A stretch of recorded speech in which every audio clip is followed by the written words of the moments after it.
What if I told you that sleeping in on a Saturday morning is like inflicting the exact same metabolic damage on your body as flying from New York to London every single weekend? Oh, wow. Yeah, that's Right, you aren't resting. You're actually giving yourself severe jet lag without ever, leaving your house.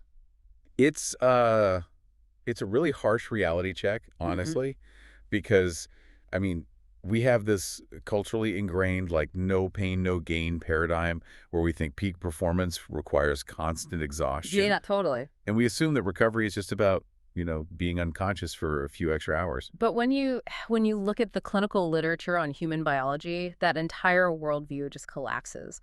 So, welcome to a brand new, custom tailored deep dive. We are looking at excerpts today from evidence based protocols for peak longevity and performance. It's an incredibly dense, comprehensive guide. Yeah, it really is. It pulls from top clinicians, researchers, and like high performers. Right. And what stands out immediately in this data is how it challenges almost everything we assume about our daily habits. I Yeah. mean, it moves away from the idea of just working harder and focuses entirely on working with our biological mechanism. Exactly. So, for those of you listening who love learning but are completely burned out by, information overload, we are going to shortcut you to the We're insights. doing the heavy lifting for you. Right. We are extracting the absolute highest ROI physical and mental protocols that you can start using today to impact your resilience and ultimately your lifespan.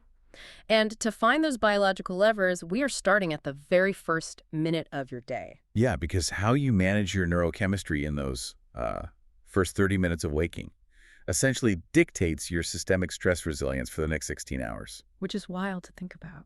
It really is. The very first protocol laid out here is super rigid. Do not look at a phone or a screen for 30 to 60 minutes after waking. Instead, before your feet even hit the floor, you place a hand on your chest and state out loud, I am awake before my problems. I speak first today. And then that's followed by a 60-second body scan. Okay, let's unpack this. Because, on the surface, reciting a mantra sounds like something out of a self-help retreat, Right. not a clinical longevity protocol. And let's be real, is checking one text message from a coworker actually that catastrophic for my biology? What's fascinating here is that it actually is. And the mechanism behind it is pretty incredible. When you first wake up, your brain is operating in this really vulnerable theta to alpha brainwave state. So, like, the frequency is literally slower. Exactly. The frequency of your brainwaves is slower. In this state, your prefrontal cortex, which is the logical critical thinking filter that usually protects you, that's largely offline. Wow, okay. You are highly programmable in that moment. And at this exact time, your endocrine system triggers something called the cortisol awakening response, or the What? CAR. Chart. Right. Yeah. Your body dumps this massive bolus of cortisol into your bloodstream to physically transition you from sleep to wakefulness. And cortisol is an amplifier, right? Like, it just binds to whatever neural pathway you activate first. Precisely. Cortisol fuels alertness. And studies from the University of Westminster and TU Dresden actually demonstrate that this morning, cortisol spike physically cements your very first thoughts into your neurochemistry. Oh, wow. So if you grab the phone, If you check your phone, you are interacting with apps designed around variable ratio reinforcement. that's the slot machine mechanic, right? Yes, exactly. Like the uncertainty of what you'll see, a stressful email, a social media, like a news alert, that creates an unpredictable dopamine loop. And when you pair that unpredictable dopamine loop with your morning cortisol spike, while your prefrontal cortex is offline, you are literally hardwiring your brain for hypervigilance. That is insane. You aren't just reading an email. You are programming your nervous system to expect unpredictable stress. So you spend the rest of the day basically bracing for impact. Just constantly on edge. Right. But setting an intentional thought, like the mantra mentioned, well, that uses that same cortisol to solidify focus and an internal locus of control instead. It brings to mind Jay Shetty's analogy. He points out that waking up and checking your phone is the equivalent of like getting out of bed and walking straight into a chaotic Vegas casino. Oh, that's a perfect way to put it. Yeah, you wake up neutral, but the second the screen illuminates, you instantly inherit everyone else's chaos. And doing that daily just burns out the nervous system. Which heavily impacts longevity through chronic anticipatory rumination. You're just always stressed. Yeah. But the data also highlights the necessity of managing the nervous system on the opposite end of the spectrum, too. Meaning down-regulating after acute stress. Yeah. Specifically post-workout, right? Exactly. Let's get into that because Exercise has essentially applied localized stress. I mean, you want that sympathetic fight or flight adrenaline spike during a heavy lift. You absolutely do, yeah. But the protocol here dictates that immediately after your workout, before you even leave the gym, you must spend 3 to 5 minutes doing downregulation breathing. Specifically, 4 seconds inhaling and 8 seconds exhaling.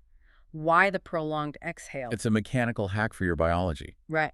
When you exhale longer than you inhale, you physically shrink the space in your thoracic cavity. Okay. And that increases pressure on the heart, which actually signals the sinoatrial node to slow your heart rate down. Oh, I see. Yeah, it engages the vagus nerve and forcefully activates the parasympathetic nervous system.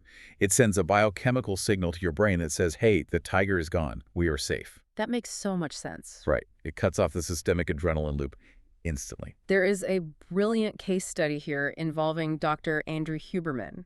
He was experiencing these massive energy crashes like 3 or 4 hours after intense workouts. Right, I read about that. And he assumed it was a metabolic issue, maybe the wrong post-workout carbohydrates or something. But it wasn't food at all.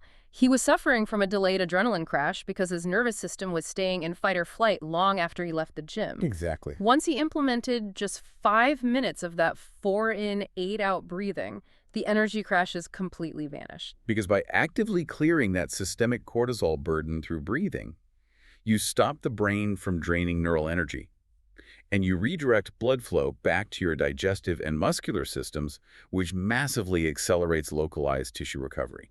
Here's where it gets really interesting. We've dialed in the internal neural stress, but now we shift to applying external physical load. Right. And the focus here isn't on running marathons. It's about getting the absolute highest physical ROI through something called the gravitational stat. Gravitational stat, yeah. The protocol is rucking, so adding a weighted vest of exactly 11% of your body weight or carrying a heavy backpack just during normal daily activities. And this is where we really see human evolutionary biology shine. Because humans are uniquely wired as bipedal load carriers. Okay, so we're meant to carry things. Exactly.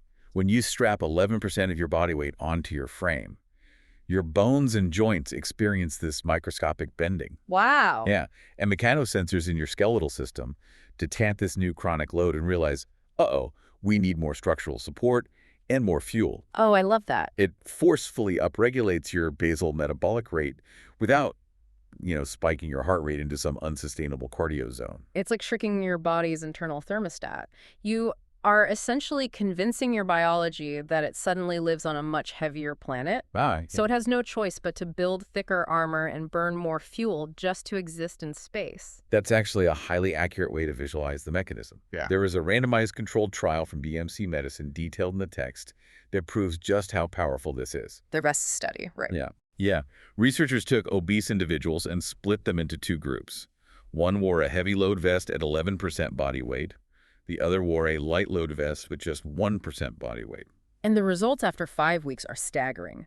The heavy load group lost 2.5 pounds of pure body fat, gained 1.5 pounds of lean muscle, and dropped 2.5 centimeters from their waists. Oh, this is incredible. And the kicker is they achieved all of that while being measurably less active overall than the light load group. If we connect this to the bigger picture, it achieves the holy grail of physical longevity, which is body recomp.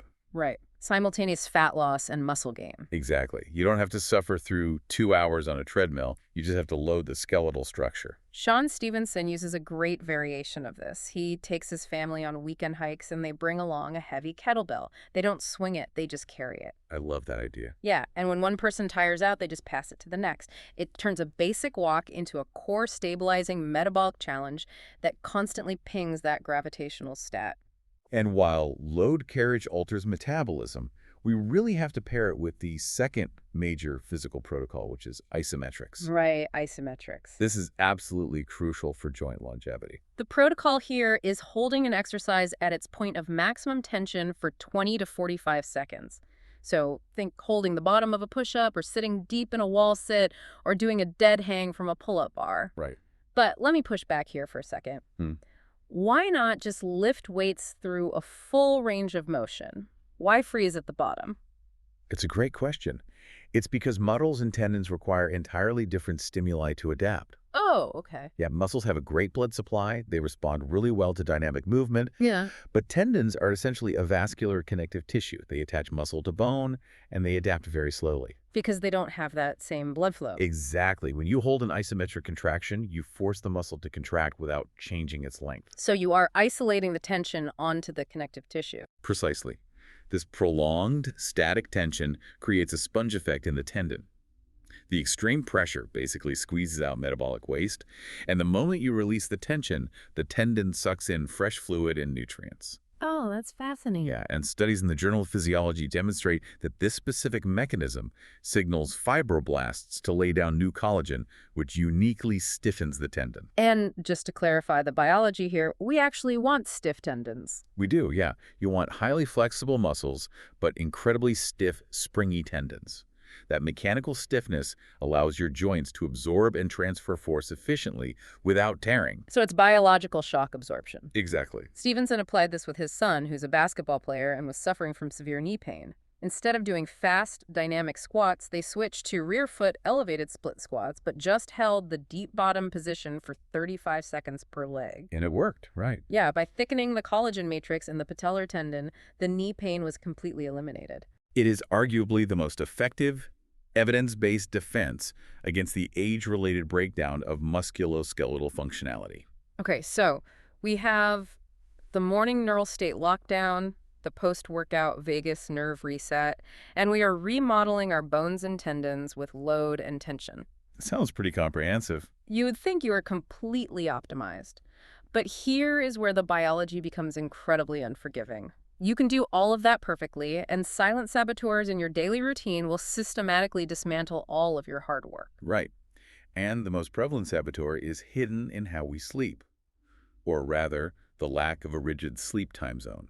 The rule is zero compromise. Go to bed and wake up at the exact same time every single day, keeping any variation within a strict 30-minute window, Right. and no sleeping in on the weekends. None. But wait, if I've been running on a sleep deficit all week, how is catching up on sleep on a Saturday morning bad for me? Aren't I giving my body the rest it needs? This raises an important question because it feels so counterintuitive. You might be getting hours of unconsciousness, sure, but you are wrecking your metabolic clock. Because of the social jet lag. Exactly. The scientific term is social jet lag. Every single cell in your body, including your liver and pancreas, has its own circadian clock. Wow, every cell. Yeah. These clocks dictate when hormones are released and when tissues are repaired. When you shift your wake time by 2 hours on the weekend, you violently misalign the pancreas's internal clock with your brain's light-sensing clock. Which means your body doesn't know what time it is when you eat breakfast. Exactly. And because of that misalignment, your pancreas cannot regulate blood sugar effectively. There was a massive UK biobank study analyzing 32,000 individuals, and it found that strict sleep consistency was the single greatest predictor of superior overall health. Wow. They demonstrated that just 1 or 2 nights of social jet lag measurably impairs insulin sensitivity at the cellular level. Sal Stefano frames this perfectly. He explains that the biological reason everybody hates Mondays isn't just psychological dread about going to the office. Right, it's physiological. Yeah. It's because people stay up late Friday, sleep in Saturday, and shift their biological time zone. By Monday morning, their bodies are experiencing actual physiological jet lag, struggling with insulin resistance and cortisol spikes, just desperately trying to recover. And if social jet lag sabotages your internal timing, there is another silent saboteur that attacks from your external physical environment: mycotoxins. Oh man. This shifts our focus to an environmental detox. The protocol insists on keeping home humidity strictly between 45 and 50% and using hypochlorous acid fogging to clear out lingering mold spores. Yes. Now, hypochlorous acid fogging sounds like a hazmat situation. What actually is that? I know, it sounds super intimidating. Yeah. But hypochlorous acid is actually a naturally occurring weak acid that our own white blood cells produce to fight infection. Wait, really? Our bodies make it? Yeah. When you use it as an environmental fogger, it acts as a non-toxic vapor that penetrates the air and physically dismantles the cellular structure of mold spores, rather than just, bleaching the surface like harsh chemicals do. And eradicating those spores is vital because they secrete mycotoxins. These are microscopic, fat-soluble poisons, and the biological mechanism of how they harm us is just wild. It really is. Because they are fat-soluble, they mimic cholesterol in the bloodstream. Our immune systems don't even flag them as invaders. They slip past the defenses, disable the liver's detox pathways, and shut down mitochondrial energy production. The data specifically points to a mycotoxin called zearalenone. It basically acts as a synthetic estrogen. And the agricultural industry actually exploits this biology. Oh yeah, this part was crazy. They implant zearalenone into livestock because it forces the animals to gain massive amounts of fat while consuming 30% less food. Because the synthetic estrogen signals the body to drastically lower its basal metabolic rate. Yes. And when humans are unknowingly exposed to these mycotoxins in a water-damaged home or office, the exact same thing happens. It drives profound, completely unexplained weight loss resistance. The body intentionally lowers metabolism and expands adipose tissue, which is body fat, to quarantine and dilute the fat-soluble toxins away from your vital organs. You literally cannot out-exercise it because your biology is in a protective lockdown mode. Dave Asprey's history is the ultimate cautionary tale in these files. He grew up in a water-damaged basement. By his 20s, he weighed 300 pounds, suffered from chronic fatigue, and had this debilitating brain fog. Right. He underwent a brain scan with Dr. Daniel Amen, and the imaging showed zero metabolic activity in his prefrontal cortex. It mirrored toxic brain damage. But the crucial takeaway from that case study is the body's capacity for reversal. Once he identified the mycotoxins, detoxed his cells, and moved out of the mold-laden environment, his brain function was fully restored. That's amazing. His IQ rebounded, and the biological lockdown ended, allowing him to lose the weight because the environmental trigger was finally removed. So you've covered the invisible environmental toxins we breathe. Let's pivot to the daily input nearly everyone actively chooses to consume. Coffee. So what does this all mean? Am I about to be told my morning coffee habit is ruining my longevity? Because I'll vigorously defend my coffee. You can relax. Your coffee is safe. The clinical literature actually frames coffee as the ultimate antioxidant hack. But its efficacy entirely depends on the purity and the chemistry of the roast. Thank goodness. The protocol here is really specific. Drink 3 to 5 cups of specialty-grade, mold-tested, organic, medium roast coffee daily. And stop drinking it by noon. Right, to protect the sleep type zone we just established. I am honestly thrilled that coffee is positioned here as a longevity health food rather than a vice. When sourced correctly, it is a formidable health food. Coffee beans naturally contain massive amounts of chlorogenic acid and polyphenols, which actively reduce systemic inflammation. Okay, so it's actively healing you. Exactly. Across 19,000 studies reviewed in the data, consuming 3 to 5 cups daily correlates with a 45% lower risk of type 2 diabetes and a 60% lower risk of liver cirrhosis. It is genuinely the #1 source of antioxidants in the modern Western diet. But the chemistry of the roast is where people get it wrong. Light roasts, medium roasts, dark roasts. I mean, it isn't just about flavor preference. It fundamentally alters the biological impact. Immensely. If a bean is under-roasted, which is often sold as a light roast, the Maillard reaction doesn't complete. So it's essentially undercooked. Right. The sugars and amino acids don't fully cook out, leaving behind a chemical compound called acrylamide, which is a known neurotoxin. Yikes. Conversely, the bean is roasted too dark. The extreme heat oxidizes the lipids in the bean, combusting them into toxic ash called polycyclic aromatic hydrocarbons, or PAHs, and those cause severe cellular damage. So the medium roast is the biological sweet spot. You extract the maximum polyphenols while avoiding the chemical byproducts of under or overcooking. And the purity of the bean itself brings us right back to the mold conversation. Indeed it does. Andrew Salisbury's story illustrates this perfectly. His wife was suffering from severe adrenal fatigue. The standard medical advice was to entirely eliminate coffee to rest her nervous system. Right. But they consulted with researchers at Vanderbilt University who dug into the chemistry of what she was actually drinking. And they realized the caffeine wasn't the culprit at all. The problem was that standard commercial coffee beans are heavily saturated with mycotoxins and pesticide residues. She was essentially microdosing poison every morning. That is terrifying. The mycotoxins were constantly triggering an immune response, exhausting her adrenal glands. Once she switched to a clean, mold-tested organic bean, the adrenal issues resolved completely without her having to give up the morning ritual. It reinforces the overarching theme of this entire deep dive, which is biological purity and working with our natural mechanisms. Clearing your coffee of mycotoxins, much like clearing your home of mold, unlocks its neuroprotective benefits against neurodegenerative diseases like Alzheimer's. It demands that we look closer at the inputs we consider normal. Absolutely. This has been a deeply perspective-shifting exploration. To quickly recap, the highest ROI toolkit you can walk away with today. Protect the neuroplasticity of your first 30 morning minutes with intention, not your phone.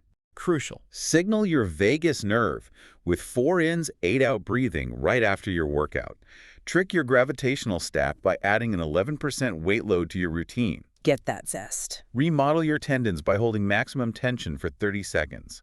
Lock your sleep into an uncompromising daily time zone to protect your insulin sensitivity. Test your home's humidity for mold, and pour yourself a clean, medium roast coffee. It is a remarkable, scientifically validated list that completely changes the paradigm of what peak performance actually requires. To you, listening right now, I hope this deep dive proves that resilience isn't about doing more exhausting, painful things. It's about making highly targeted, evidence-based tweaks to the biology you're already operating every single day. It's the ultimate shift from fighting your physiology to collaborating with it. But I want to leave you with one final provocative thought as we wrap up today. We've seen how drastically the invisible forces around us shape our health. If microscopic mold hidden inside a wall and the variable ratio reward of a digital notification can passively reprogram your basal metabolic rate and alter your brain chemistry without your conscious consent, Yeah. it makes you wonder, what else in your everyday invisible routine is secretly making massive biological decisions for your body right now? That is a profound question and definitely one we should all be asking. Thank you so much for joining us on this custom deep dive. Until next time, stay curious.